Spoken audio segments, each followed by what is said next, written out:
देखो, हमारे कांग्रेस पार्टी का हाईकमान ने मुझे दौसा से प्रत्याशी घोषित किया है और हम सब लोगों ने मिलकर के आज नामांकन यहाँ प्रेषित किया है। मुझे पूरा विश्वास है कि आज नामांकन के साथ में ही हमारे लोग सब काम में लग जाएंगे और आने वाले टाइम में सब मेहनत करेंगे और अच्छे वोटों से दौसा लोकसभा क्षेत्र को हम जीतेंगे। क्या मुद्दे रहेंगे सर कांग्रेस के और आपके? देखो, हमारे सबसे बड़े मुद्दे हैं। एक तो मोदी की झूठ है जो उन्होंने 10 साल तक बोल ली है। 2 करोड़ नौकरी दे देंगे, 15 लाख रोजगार दे देंगे। अभी यहाँ ये बैंकों का बॉन्डों का मामला है, अब उनकी हिटलर आई है, अघोषित इमरजेंसी है। ये तो केंद्र के मुद्दे हैं। इसके अलावा राज्य सरकार के मुद्दे भी हमारे इतने ज़्यादा हैं। हमारी सरकार ने ऐतिहासिक काम किए थे, जन कल्याणकारी योजनाएं थी, इन्होंने 3-4 महीनों में सब योजनाओं को बंद कर दिया। आज मजदूर परेशान है, किसान परेशान है, ट्रैक्टर वाले बेचारे वो परेशान है। ये सारे मुद्दों को लेकर जनता के बीच में जाएंगे। जनता का बहुत तेजी से मन बदला हुआ है और कांग्रेस के पक्ष में जनता मतदान करेगी। बीजेपी की हैट्रिक को रोकने में कामयाब रहेंगे आप लोग? अब आपको पता नहीं कहाँ हैट्रिक दिख रही है। यहाँ तो हमारी हैट्रिक है। कांग्रेस में हाल ही में शामिल हुए नरेश मीणा वो भी नामांकन दाखिल कर रहे हैं। ऐसे में कांग्रेस में वो आप उनसे बात करो।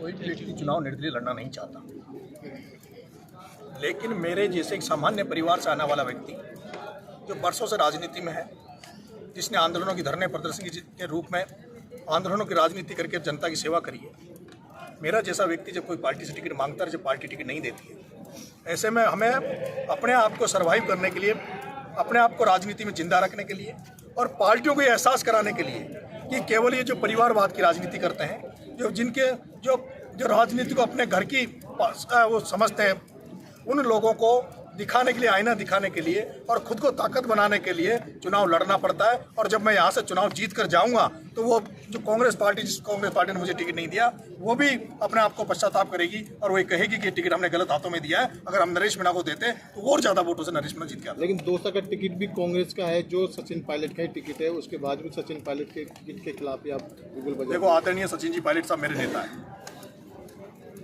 टिकट एक को दिया।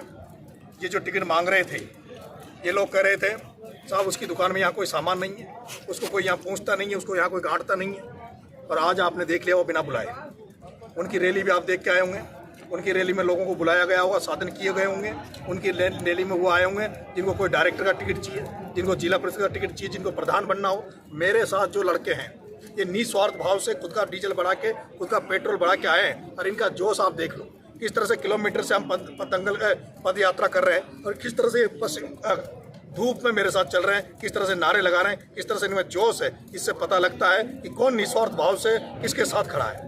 आप कहाँ से कहाँ तक कनक दंडवत लगा रहे हो? मैंने कलेक्ट्री से और हमारे जो नीलकंठ महादेव है, सोमनाथ जी जो मंदिर है शंकर भगवान का, वहाँ तक दंडवत यात्रा की है। और ये दंडवत मेरी सांकेतिक यात्रा है। ये यात्रा इस बात की है कि हमारे पास समय कम बचा है। हमने अभी आज नॉमिनेशन डाला है, आज 19 तारीख को चुनाव है। ऐसे में मेरा मन है कि जो 18 लाख वोटर है दौसा के, उन तक मैं प्रत्येक वोटर तक पहुँचूँ, घर घर पहुँचूँ और उनके चरणों में ढोक दूँ। लेकिन मुझे लगता है कि सब ये संभव नहीं हो पाएगा। इसलिए इस दंडवत के माध्यम से जो 18 लाख मतदाता है दौसा के, उनके चरणों में इस दंडवत के माध्यम से मैं ढोक देता हूं, उनके चरणों में वंदन करता हूं कि वो सब इस दंडवत को अपने चरणों में मानते हुए मुझे आशीर्वाद दें, मुझे समर्थन दें और दौसा से मुझे लोकसभा में भेजें। आप डॉक्टर करोड़ीलाल मीणा जी और सचिन पायलट दोनों को ही अपना आदर्श मानते हैं। बिल्कुल। जबकि सचिन पायलट पार्टी के होने के नाते मुरारीलाल मीणा को टिकट दिया है उन्होंने, वहीं करोड़ीलाल जी का यहाँ सुनने में आता है कि अंदरूनी रूप से उनका जो सपोर्ट है मुरारीलाल मीणा को रहता है। क्या कहेंगे इस बारे में आप? अब मुझे ये तो नहीं पता डॉक्टर साहब का मन किसकी तरफ है। पायलट साहब ने टिकट दिया कि नहीं दिया, किसने टिकट दिया है, क्योंकि पायलट साहब की चलती तो शायद मुझे भी टिकट मिल सकता था। मेरा ये मानना है कि दोनों ही जननेता हैं, दोनों के साथ जनता की बड़ी भावना जुड़ी हुई है। दोनों ऐसे नेता हैं जिनके प्रति कोई भी व्यक्ति गलत शब्द नहीं सुनना चाहता। और दोनों दोनों नेताओं को मैं अपना आदर्श मानता हूँ। एक संघर्ष के पर्याय है तो एक सौम्य, शालीनता और धैर्य के पर्याय है। दोनों की राजनीति बड़ी जनता के लिए राजनीति करते हैं और इसलिए मैं दोनों को आदर्श मानता हूँ और मैं उनका सम्मान करता हूँ। ये बात मैं पार्टी में रहा तब भी कहता था, जब नहीं हूँ तब भी कह रहा हूँ कि किरोड़ीलाल जी और सचिन पायलट का मैं मान करता हूँ और करता रहूँ। अब जीत का जो मंत्र है, हमारे विधायक हैं, महुआ विधायक हैं, लाल छोट हैं, बांदीकुई हैं, चाकसू हैं और हमारे जो प्रत्याशी हैं वो सारे लोग हैं। हमारे पूरे मंडल अध्यक्ष हैं, सारे कार्यकर्ता हैं, सारे जनप्रतिनिधि जितने भी हो रहे हैं वो सारे हैं मिलकर के। और भारतीय जनता पार्टी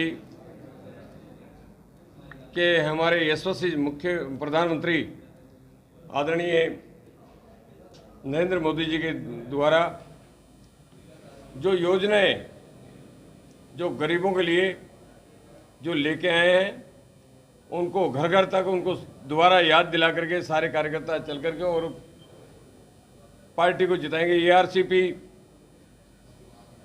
एआरसीपी का जो कार्य जो कांग्रेस वाले वोट लेने के लिए खाली मत लेने के लिए आम जन को पब्लिक को बेवकूफ़ बनाने का काम किया। इस एआरसीपी को